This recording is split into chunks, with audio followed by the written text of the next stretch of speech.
On this Food City Friday, we continue celebrating National Dairy Month in our kitchen, and we got registered dietitian Kirby Moore back with us here. And you know, you and Amy had some great dishes up here, and we were just, I mean, I was sitting over there drooling. Some of them are really good. I love the whole mozzarella with the tomatoes and the whole caprese salad and everything.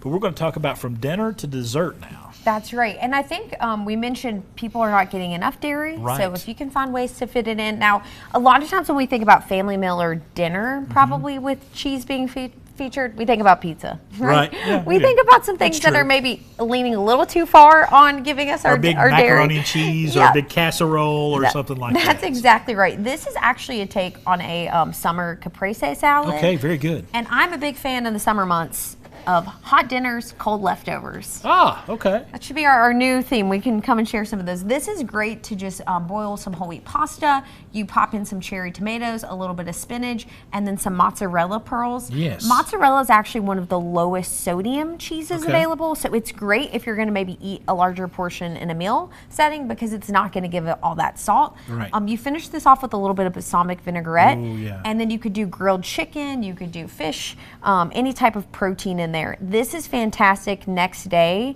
as like a cold pasta salad. So think about in your dinner time, serving in about that ounce of cheese, which when we think about an ounce to an ounce and a half, I normally use your thumb as your measuring. Okay.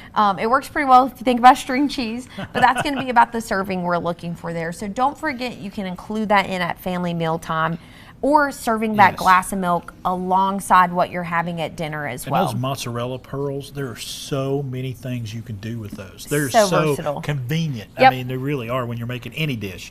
But you know, you were talking about the milks. You set the milks up here, and there's so many choices on milk now, and all of them, you know, have their place. They really do. They do, yeah. And I think the milk alternatives are coming to market. We see the oat milk. Yes. We see the coconut. That's why I kind of wanted to point out soy milk. This is the only one that stands up in the protein and the nutrient profile. Oh, very good. While the other ones might have benefit for flavor, or maybe again if you're lactose sensitive, I still would recommend if you're able to eat dairy. Yes. Dairy is the top tier recommendation because of the nutrients. Very good. If you're going beyond that and you cannot tolerate dairy, then soy would be our next follow-up. And then if you need more advice, a dietitian might have to help you advise on which one would work best for you from our other that's choices. a subject for another day. That's right, yes. But let's talk about dessert now. Dessert. Now, if you're a TikToker or Instagrammer, you've probably seen this everywhere. It is the whipped nice cream, which is nice actually cream. Yep, nice cream instead of ice cream. Okay.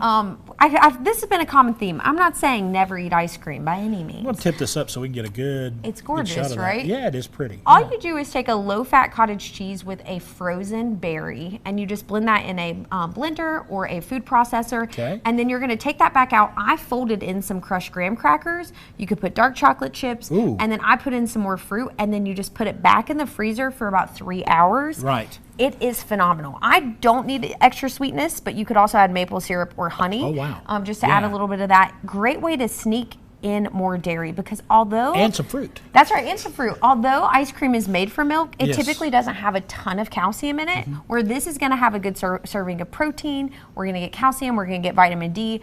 Again, not saying never eat ice cream by any means, but this is a good alternative if you're somebody that wants ice cream maybe more frequently throughout the week. Right. Some people, especially when it starts getting hotter, got that craving for ice cream. That's right. Yes. And we think about June Dairy Month and the hot summer months. Sometimes, you know, milk can be a little bit heavier. This is a light, refreshing treat to get that daily in. So we've hit everything from breakfast to snack time to dinner to desserts. You now know how to get that serving of dairy to make sure you're getting the nutrient benefits. Make sure you get that dairy That's in it. every day. Absolutely. Right. Kirby, thanks so much. Folks, if you want to find out more about dairy, you want to check out all the recipes we've talked about here, all of these ingredients as well, one place, foodcity.com.